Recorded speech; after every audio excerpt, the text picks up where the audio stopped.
How did you grow your audience like this? Did you have, one big call, or was it just slow over time, building and building? Yeah, so that's a great question. So the big call kind of that I think put me on the map a little was care.com. I was really early in highlighting safety issues at this babysitting platform, and that's what kind of got me credibility. How did you see these safety issues that no one else was seeing? Yeah. I had a friend who was a babysitter on there who was like, you should check them out. They're kind of sketchy. So I see some local news reporting about safety issues. I saw a lawsuit or two. They claimed to be running background checks. So I'm like, let me test the process out myself by signing up as Harvey Weinstein.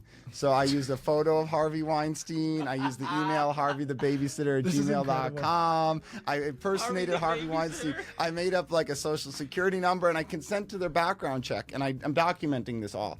And they say, we'll get back to you in 48 hours on whether or not you're approved. And I'm like, there's no way they approve me. This is obviously a fake account.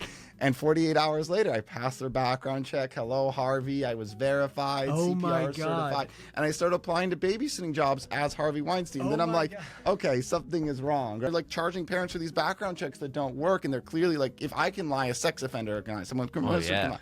And you start seeing all these incidents. So I write a little article, tweet it out. Stock falls a little. A board member resigned the next day, which maybe was related. Ooh, and, I thought that was the end of it.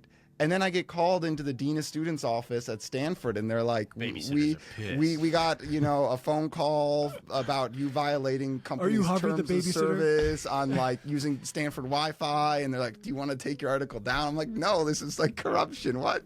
And so I decide to dig in more using Stanford Wi-Fi, and I go to like every state attorney general, and I use FOIA, which is a big thing I'm good at, to get consumer complaints from every state. And then I got parents writing letters. I went to the New York City's like police department, and I FOIA'd every single phone call, 911 phone call that used care.com in the transcript. So I became obsessed. And then long story short, I forwarded this to like 100 journalists.